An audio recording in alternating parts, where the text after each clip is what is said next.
Have you ever wondered why it's so easy to end up spending more money than what you had planned while visiting the grocery store? Well, it's not just because you're hungry or easily tempted. Grocery stores have a carefully crafted layout designed around human psychology to get customers to spend more money. It makes the most sense to start with the entrance. First impressions are everything. Grocery stores go out of their way to create the most welcoming and safe experience they possibly can for customers. The very first thing you do, of course, is enter the store, and they make that as easy as possible with these automatic doors that open as you approach. And then when you go grab your cart, you can choose to wipe it down with these sanitizing wipes, and then as you continue to enter, you'll see a TV and a camera, letting you know that you're being watched when they show you on the TV walking in. And for a normal law-abiding citizen, this might make them a lot more comfortable. The first products that you'll typically see in a store are things like flowers and fresh foods that will help encourage a nice, hospitable, and home-like environment. Maybe a bakery, a fruit section, and other products that'll help stimulate your senses and encourage you to shop more with your stomach rather than your head. I imagine this is much better than having some toilet paper or cleaning products right at the front as you walk in. Some stores, like Walmart, even have greeters at the entrance to welcome you in with a smile. You may have noticed that the exit is often at the opposite side of the front of the store, and entrance-only doors and exit-only doors are often separated by the checkout section, which is usually a high-traffic area, and just kind of makes it feel awkward and weird when you have to pass by there right after entering just to exit. It's designed to funnel customers into the store towards the products and with the exit not being in plain sight. Entrances also tend to be on the right side, at least in American stores, because it's trying to replicate the flow of traffic that most people are familiar with. Starting on the right side and shopping in the counterclockwise direction through the store is a more natural way of moving and will help shoppers see more products and hopefully spend more. These are all things that you could notice the moment that you walk into the store, but this is just the start of all the tactics used by stores to help make people feel more welcome, comfortable, and willing to spend. The layout of your typical grocery store is purposefully designed to increase customer satisfaction and spending. And these two go hand in hand because a more enjoyable customer experience will often lead people to pick up more items and spend more. This actually makes a lot of sense because it's almost like, since there really isn't a way to tip a grocery store, they try to provide customers with the best overall experience and also generally the most efficient experience and hope that it leads to them spending more. This first example you might already be familiar with because it's a little more obvious and commonly discussed, and it's the essential items that people frequently go to the store for, like milk, meat, bread, and eggs, being located at the back of the store. This means people are more likely to travel through the aisles in the middle to get what they're looking for and could end up seeing other products that they also want to buy. It's also common to see groupings of similar items not just by aisle, but in the sections within them.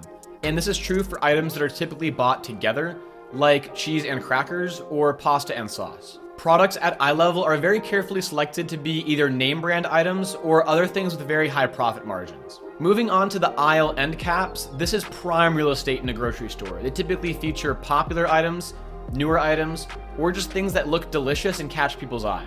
End caps are such desirable locations because not every person is going to go down each aisle, but they will see the end caps of each aisle as they're trying to decide which one to go down. Not only are these end of aisle sections distinct from other areas of the store, but they'll typically feature just one brand or product that they're trying to promote. Brands like Coca-Cola will have agreements with stores to have their products located at these end caps. This next strategy you're likely very familiar with, and that's putting a large selection of snacks, drinks, and other cheap products right at the front at checkout.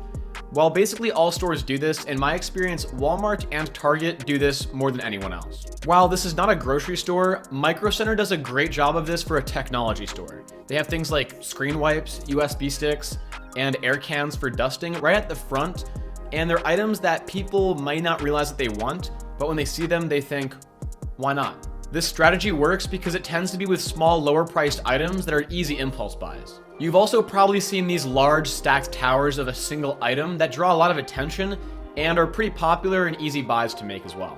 Costco is easily the best example for this because they pretty much only sell in bulk, and it's easy to stack these large pallets of items into eye-catching towers. However, Costco has mastered a lot more than just being able to stack a lot of items on top of each other. They have figured out how to get people to wander around their store and look for what they're trying to buy, but run into a lot of other things that they'll also end up buying. People literally call this treasure hunt shopping, and it's amplified by the free samples that they give out, Because I imagine that a lot of people enjoy the free samples and will go and seek them out and end up finding other things in the store that they'll buy. And then there's IKEA, which is laid out in a purposefully confusing way, like a maze, and then there's no clear sign to the exit. They've designed it for customers to travel through a very specific flow through the store, and even have arrows and walkways that help people navigate to where they should go next. While researching for this video, I was actually surprised to learn that there are companies and marketing agencies that specialize in advising grocery stores on how to best design their store layouts to improve customer satisfaction and therefore customer spending and store revenue. Just like how companies want the best looking and most helpful websites that they can for their customers, stores need to put a lot of thought into what the store is going to look and feel like based on their customers' preferences. Many design choices are pretty standard across all stores, as there are certain things that, regardless of the type of store, are good to have and are common practice. But there are aspects that need to be specifically tailored to a store's needs, depending on what the market is, what kind of customers they have, and what their preferences are. Lots of stores have similar layouts and design choices, but have different looks that fit the theme the store is going for. Whole Foods, for example, uses a lot of wood for their shelving and have their produce items sitting neatly on a display table. Their selection of wood and frequent use of brown and green colors emphasizes their theme around organic foods that they're very well known for. These design choices are consistent across all Whole Foods stores and likely were suggested by a store marketing company. Shook Kelly is an example of a retail store design company, and they've had clients like Whole Foods, Target, and Trader Joe's. Retailers hire these companies to improve the environment in their store in order to maximize revenue by optimizing the space in their stores for the best overall customer experience. These marketing companies need to have a good understanding of people to be able to align customer psychology with the store's goal of making greater profits. These retailers and design companies have had to adapt to the undeniable shift to online shopping, especially over the last few years with the pandemic accelerating all that.